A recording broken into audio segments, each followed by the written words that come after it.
안녕하십니까. 6월 23일 수요일 말씀 묵상 함께 시작하겠습니다.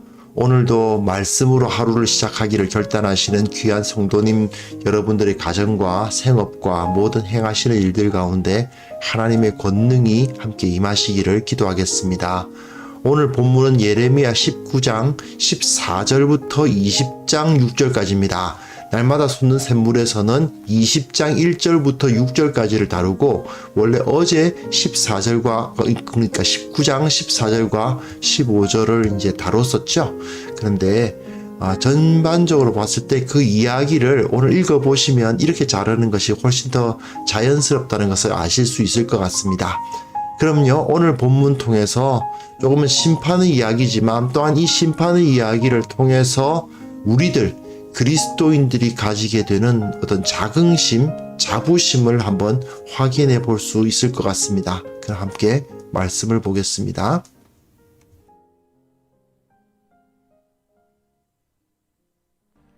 예레미야가 여호와께서 자기를 보내사 예언하게 하신 도벳에서 돌아와 여호와의 집들에 서서 모든 백성에게 말하되, 만군의 여호와 이스라엘의 하나님께서 이와 같이 말씀하시되, 보라, 내가 이 성읍에 대하여 선언한 모든 재앙을 이 성읍과 그 모든 촌락에 내리리니 이는 그들의 목을 곧게 하여 내 말을 듣지 아니함이라 하시니라.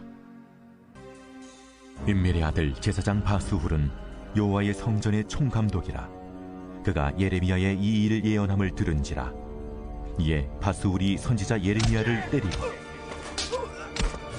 여호와의 성전에 있는 베냐민 문 위층에 목에 씌우는 나무고랑으로 채워두었더니, 다음날 바스훌이 예레미야를 목에 씌우는 나무고랑에서 풀어주매 예레미야가 그에게 이르되, 여호와께서 내 이름을 바스훌이라 아니하시고 마골 미사비비라 하시느니라. 여호와께서 이와 같이 말씀하시되, 보라, 내가 너로 너와 네 모든 친구에게 두려움이 되게 하리니 그들이 그들의 원수들의 칼에 엎드려질 것이요 네 눈은 그것을 볼 것이며 내가 온 유다를 바벨론 왕의 손에 넘기리니 그가 그들을 사로잡아 바벨론으로 옮겨 칼로 죽이리라. 내가 또 이 성읍의 모든 부와 그 모든 소득과 그 모든 귀중품과 유다 왕들의 모든 보물을 그 원수의 손에 넘기리니 그들이 그것을 탈취하여 바벨론으로 가져가리라. 바스후라, 너와 네 집에 사는 모든 사람이 포로되어 옮겨지리니 내가 바벨론에 이르러 거기서 죽어 거기 묻힐 것이라. 너와 너의 거짓 예언을 들은 내 모든 친구도 그와 같으리라 하셨느니라.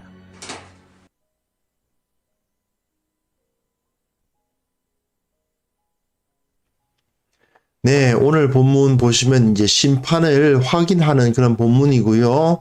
그리고 결론이라고도 할 수 있습니다. 이 11장부터 20장까지 이 전체의 내용이 이제 오늘과 내일 본문이 이 심판을 선포하고, 그런데 그 심판이 선포될 때 선지자가 고난을 받더라 하는 것이 한꺼번에 기록되어 있어요.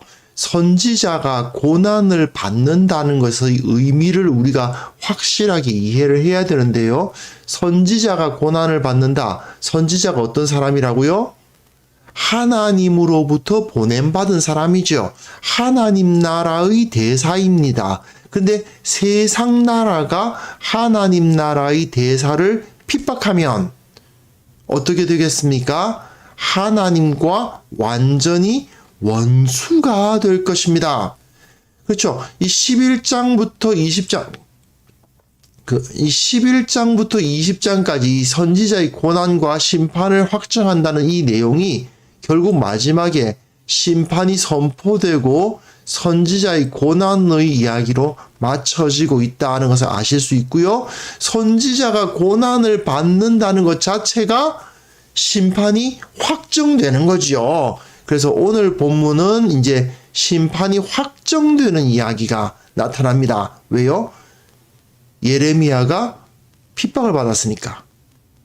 자, 이 세상은 하나님의 심판 아래 놓여 있습니다.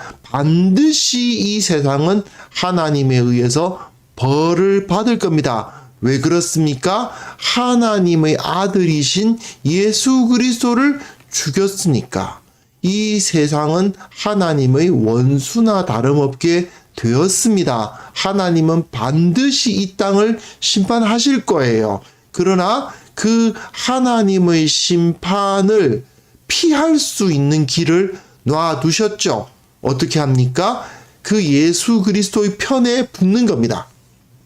예수님이 옳았다는 것을 인정하고 예수님 편에 붙어서 하나님의 편이 되면 구원을 받을 수 있지요. 바로 이것이 여기서 나타나고 있습니다. 예레미야의 말을 듣고 예레미야의 편에 붙으면 여하튼 하나님의 편이 되기 때문에 하나님의 구원의 은혜를 누릴 수 있겠으나 만약에 그렇지 않고 예레미야를 핍박하는 자리에 그대로 서 있으면 하나님에 의해서 심판이 확정됩니다. 물론 그 과정 가운데 선지자의 고난은 어쩔 수 없이 존재합니다.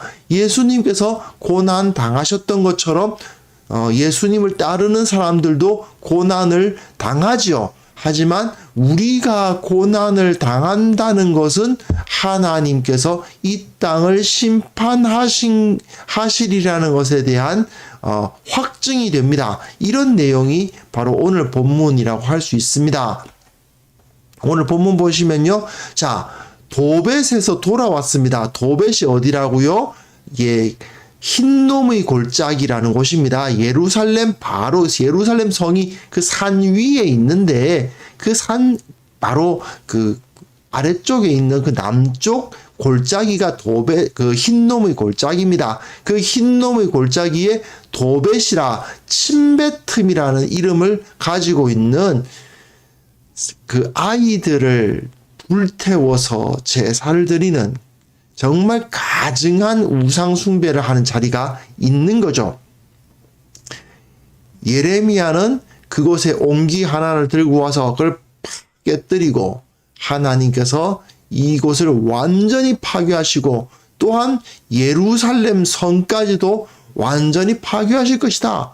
왜? 이런 악랄한 이런 인간적으로 상상할 수 없는 죄악을 저지른 너희들을 살려둘 수가 없다 하는 것을 도벳에서 선포를 했습니다. 그리고 같은 선포를 이제 다시 어디요? 여호와의 집 뜰에 서서 여호와의 집이면 성전이죠. 성전 뜰에 서서 똑같은 말씀을 전했을 것 같습니다. 보라, 내가 이 성읍에 대하여 선언한 모든 재앙을 이 성읍과 그 모든 촌락에 내리리니 이는 그들이 목을 곧게 하여 내 말을 듣지 아니함이라. 예레미야가 단순히 이 말만 했을 것 같지는 사실 않고요. 앞에서 계속 심판의 그 메시지를 전하지 않았습니까? 그 전한 메시지가 계속 선포됐을 겁니다. 그러니 이제 성전 뜰에서 그것을 막 메시지를 전하니까 임멜의 아들 제사장 바스훌이란 사람이 있는데 이 바스훌이란 사람이 여호와의 성전의 총감독입니다. 총감독이 어떤 사람이었겠는가가 여러 가지로 뭐 소랑설레합니다마는 성전은 여러 사람들이 막 오는 곳이죠. 유대인들 중에서도 여러 사람들이 막 들어와서 그곳에서 제사를 드리는 곳입니다. 그러다 보니까 조금 이제 이상하게 행동하는 사람들이 있죠. 가다 보면은 갑자기 자기가 선지자인 척 하면서 나와가지고 하나님께서 뭐라고 말씀하셨다라고 하면서 그곳에 그 질서를 깨뜨리는 사람이 있습니다. 전혀 아무것도 아닌 사람이 와가지고 하나님의 말씀을 들었다면서 막 그 야단 법석을 피운다거나 하는 그 성전의 질서를 어지럽히는 자들이 가끔 가다 보면 나타나죠. 그것을 이제 감독하는 사람입니다. 그 사람들을 제지하고 그 사람들을 내쫓거나 벌하거나 하는 사람이 이 감독이었는데 그 총감독이 바로 바스훌이라는 사람이었던 모양입니다. 이 바스훌이라는 이름 자체가 하나의 깨뜨린다, 흩어버린다 이런 의미가 있고 또 엮어서 푼다 이런 의미도 있는데 이걸 가지고 또 어떤 분들은 이제 뭐 애굽식의 호루스의 아들이다 이런 이름이다라고 해석을 하시는 분들도 계세요. 사실은 이게 좀 여러 가지 다양한 이야기가 있습니다만 어쨌든 바스훌이라는 이름은 그다지 그렇게 경건한 이름은 사실은 아닙니다. 왜냐하면 보통 아주 경건한 이름, 전통적인 이름은 이 아버지 임멜이라는 이름은 굉장히 좀 경건한 이름이에요. 왜냐하면 엘이라는 발음이 하나님을 의미하거든요. 그러니까 임멜, 엘 들어가지 않습니까? 이 엘이라는 이름이 하나님을 의미하다 보니까 하나님이라는 이름이 그 가운데 들어가고 예레미야 하면 야 하는 게 여호와, 야훼 그 이름을 따고 있는 거거든요. 엘로힘의 엘, 야훼의 야 이런 것이 자기 이름에 들어가는 사람들은 굉장히 전통적이고 경건한 그런 이름이고 그러다 보니까 제사장이면 아무래도 엘이나 다니엘처럼 엘이나 또는 하나냐처럼 예레미야처럼 야가 보통 그 이름에 들어갈 법한데 이 바스훌이라는 사람의 이름에는 그런 이름이 없습니다. 뭔가 좀 그 전반적으로 그 영적인 분위기가 다운되고 있다는 것을 느끼게 하는 이름이에요. 그런데 그 사람이 어떤 사람이 되었다고요? 성전의 총감독입니다. 분명 임멜이라는 사람이 그 아버지니까 아들 이름을 뭐 엘이나 야라는 이름으로 지을 것 같은데 무슨 엘 또는 무슨 야 이런 식으로 지어야 어울릴 것 같은데 근데 자기 아들 이름을 그렇게 짓지 않아요. 벌써 이 전반적으로 이 유다의 영적인 분위기가 점점 더 그 전통으로부터 떠나고 있다는 것을 알 수 있습니다. 어쨌든 이 사람은 지금 성전의 총감독으로서 선지자 예레미야를 때립니다. 네, 여기서 선지자라는 말을 쓰고 있죠. 선지자를 때린다. 제사장이. 그에다가 예레미야는 원래 제사장입니다. 제사장으로서 선지자이기 때문에 바스훌은 예레미야가 누구인지 분명히 알고 있었습니다. 예레미야가 그냥 어디서 왔는지도 모르는데 와가지고 성전에서 소란 피우는 그런 사람이 아니라는 것쯤은 바스훌도 분명히 알고 있었습니다. 그런데도 불구하고 그를 잡아다가 때리고 여호와의 성전에 있는 베냐민 문 위층에 목에 씌우는 나무 고랑으로 채워 두었다. 이거는 아마도 그 묶어두는 그 착고 같은 걸로 묶어두고 목에다가 이렇게 무슨 옛날에 우리 조선시대에 그 칼 씌우죠. 칼 이런 거 씌우는데 그것처럼 씌워가지고 묶어두는 그러니까 감금한다는 의미도 있고 또한 사람들이 보는 곳에 그렇게 해서 그 모욕을 준다는 의미도 있는 이런 나무 고랑으로 하루 동안 채워가지고 이 사람을 감금해 버립니다.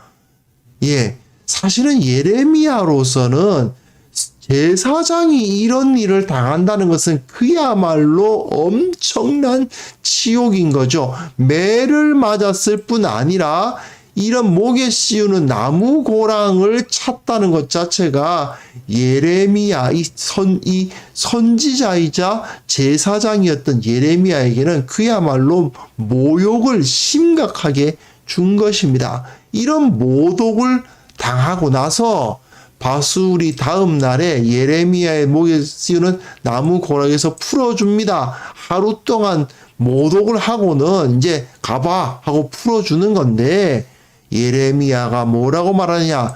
여호와께서 내 이름을 바스훌이라 아니하시고 마골 및 사빕이라 하시니라. 마골 및 사빕이란 말은 뭐냐면 사방의 공포란 뜻입니다. 사방으로부터의 공포다. 네가 바로 완전히 포위당한 공포, 즉 그 군대가 그 예루살렘 성을 완전히 포위했을 때 그 공포가 임하지 않습니까? 그러한 공포를 네 이름이 바로 네가 바로 마골 미사빕이다.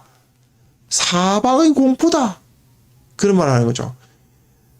보라 내가 너로 너와 내 모든 친구에게 두려움이 되게 하리니. 사실 이 사람이 어떤 사람이었다고요? 성전의 총감독입니다. 성전의 총감독이니까 아무래도 성전에서 뭐 나름대로 그 근엄하게 있었겠죠. 그러니까 일반 사람들이 보기에도 뭔가 좀 두려운 분위기를 풍기면서 서 있었을 겁니다. 그런데 이 사람이 어떤 두려움이냐? 너와 내 모든 친구에게 두려움이 된다. 성전에서 그냥 소란을 피우는 그런 사람들의 두려움이 아니고 너와 내 모든 친구에게 너 자신과 너의 모든 친구에게 두려움이 되게 하겠다. 그들이 그들의 원수들의 칼에 엎드러질 것이요 내 눈은 그것을 볼 것이며 네가 온 유다를 바벨론 왕의 손에 넘길 것이니까 그가 그들을 사로잡아 바벨론으로 옮겨 칼로 죽이는 것을 보게 될 것이다. 왜요? 선지자를 때리고 모독했으니까. 선지자를 치고 모독하는 자는 하나님의 원수가 될 것인데 누구 때문에 이제 이 예루살렘 성이 그리고 이 성전이 하나님의 원수가 됐다는 겁니까? 바스훌 때문에. 이 사람 때문에. 네가 총감독으로서 이 성전의 총감독으로서 하나님의 선지자를 때리고 하나님의 선지자를 모독했으니 이제 이 성전은 하나님하고 원수다. 이제 너 때문에 하나님께서는 예루살렘 성을 바벨론에 의해서 포위당하게 하시고 그리고 결국 그것으로 인해서 그 친구들이 그들이 원수들의 칼에 엎드러지는 것을 네 눈에 보게 할 것이다. 결국은 이것이 이 온 유다가 바벨론 왕의 손에 넘겨질 것이다. 감히 하나님의 선지자를 하나님께서 보내주신 그 선지자를 네가 때리고 모독했기 때문이다라고 선언을 하시는 겁니다. 그리고 또한 내가 또 이 모든 성의 부와 그 모든 소득과 그 모든 귀중품과 유다 왕들의 모든 보물을 그 원수의 손에 넘길 것이다. 그들이 그것을 탈취하여 바벨론으로 가져가리라. 예, 바스훌이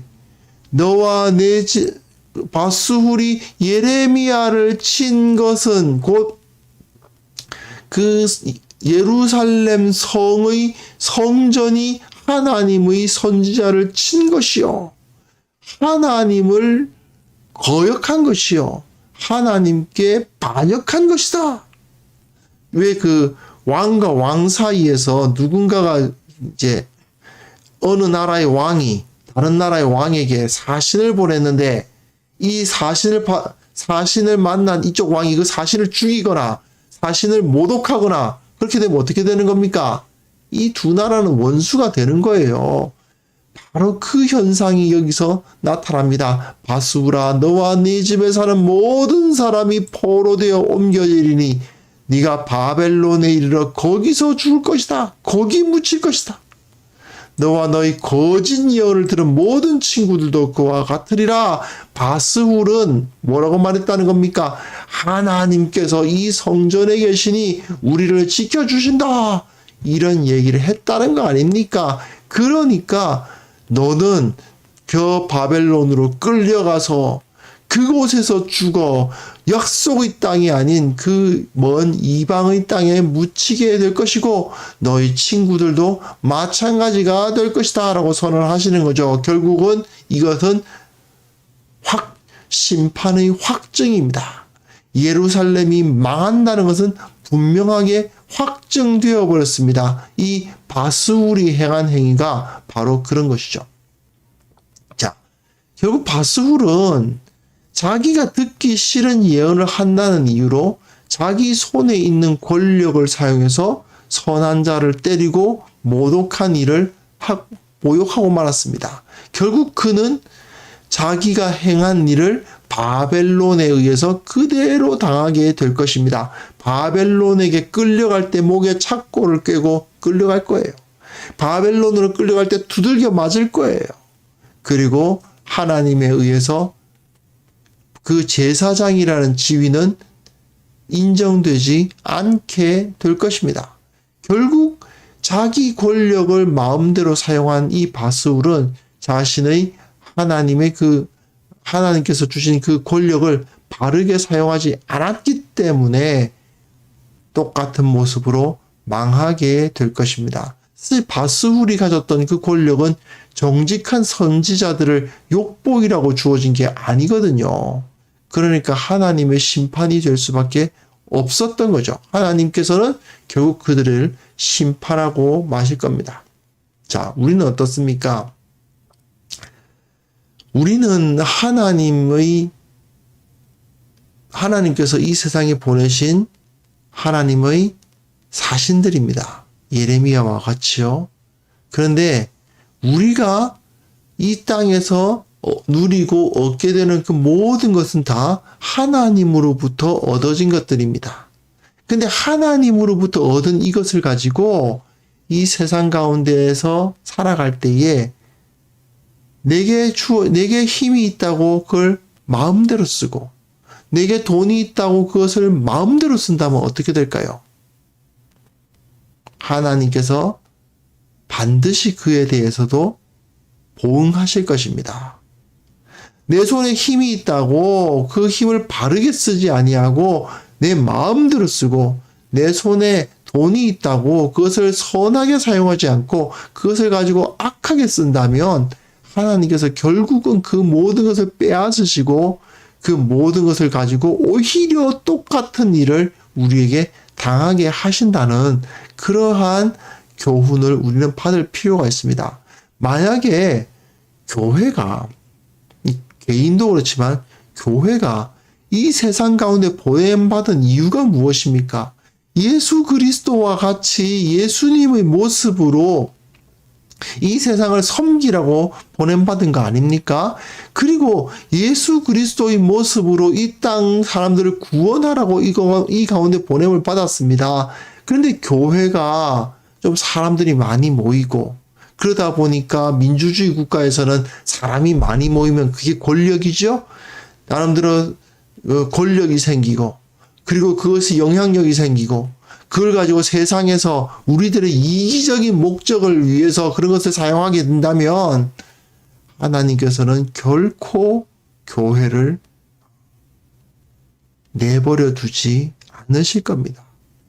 하나님께서 교회에게 사람들을 주시고 재정을 주시고 여유도 주시고 나름대로 좋은 건물과 좋은 환경을 주시는 이유가 무엇입니까? 하나님의 나라를 위해서 예수 그리스도의 영광을 위해서 그걸 사용하라고 주시는 거예요. 그런데 그것을 주님의 영광을 위해서 사용하지 않고 엉뚱한 데 사용한다면 어떨까요? 하나님께서 그걸 다 빼앗아 버리지 않으시겠습니까? 우리 개인도 마찬가지입니다. 내가 어느 정도 돈을 가지고 있는 사람이 될 수도 있죠. 그죠? 좋은 직장에 들어갈 수도 있고 예금 통장에 돈이 많을 수도 있고 또 몸이 건강할 수도 있고 또 나름대로 사람들 사이에서 인기가 있어서 나름대로 영향력이 있을 수도 있고 높은 지위를 얻어서 권력을 가질 수도 있습니다. 그런데 그 모든 것을 누리게 되는 이유가 무엇입니까? 하나님께서 그런 것을 우리에게 허락해 주시는 이유가 무엇입니까? 주님께 영광 돌리라고 주시는 거예요. 그런데 그런 것을 하지 않고 그걸 가지고 내 이기적인 목적과 나의 우리들의 어떤 그런 우리들 인간적인 번영만을 위해서 그런 것을 사용한다면 결국 하나님께서 그 모든 것을 빼앗아 버리신다 하는 것을 우리는 정말 깨달아야 될 것입니다. 그래서 이 시간 함께 기도하실 때에 먼저 하나님께서 우리에게 베풀어 주신 그 진리를 알게 하시고 또한 내게 주어진 것들이 나를 위해서가 아니라 하나님의 나라를 위해서 사용될 수 있기를 위해서 이 시간 함께 기도했으면 좋겠습니다. 기도하겠습니다.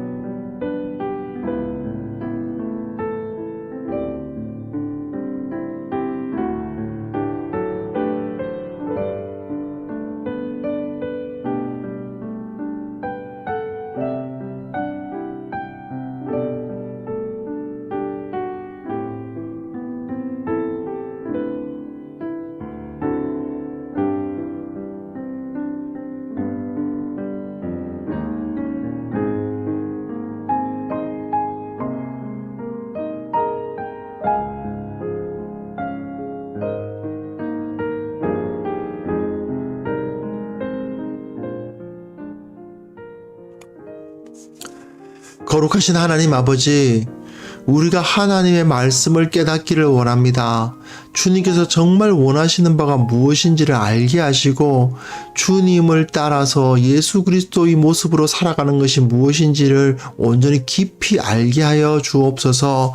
아버지, 특별히 주님께서 우리에게 이 건강과 좋은 여건과 권세와 재력과 또한 정치적인 힘까지도 우리에게 허락해 주신 이유가 무엇인지를 알게 하시고 이것을 나의 이기적인 목적을 위해서 사용하는 것이 아니라 하나님의 나라를 위해서, 다른 사람들을 위해서, 정말 예수님처럼 모든 사람들을 구원하기 위해서 사용하는 참된 성도들이 다 될 수 있도록 도와주옵소서.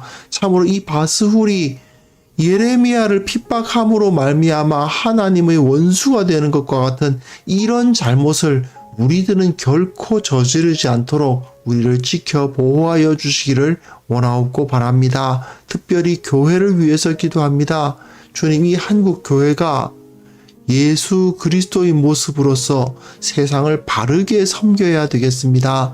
교회가 이기적인 모습으로 나서지 않도록 도와주시고 교회가 이 세상 가운데 그리스도의 빛을 나타내는 집단들이 되게 하여 주시고 결코 저 세상에서 이기적이고 자기들끼리만 모여있는 집단이라는 그런 오명을 쓰지 않도록 참으로 이 세상 가운데 참된 세상의 소망이라는 그 지위를 우리가 회복할 수 있도록 도와주옵소서. 교회가 깨어나게 하시고 교회가 주님을 바라보게 하시고 교회가 더욱더 거룩하게 주님 변화되게 하여 주옵소서. 아버지, 오늘 하루 주께서 우리와 함께 하셔서 나의 모든 삶, 일거수일투족이 예수님을 닮게 하여 주옵소서. 나의 삶을 통해서 기쁨을 얻는 자들이 나타나게 하시고 나의 행위를 통해서 모든 사람들이 하나님을 알게 하시고 참으로 이 땅을 좀 더 좋은 곳, 좀 더 살만한 곳, 좀 더 행복한 지역을 만들어 갈 수 있는 우리 모두가 되게 하여 주옵소서. 주님께서 함께 하셔서 그 모든 것을 가능케 하실 것을 믿사오며 예수 그리스도 이름으로 기도합니다. 아멘.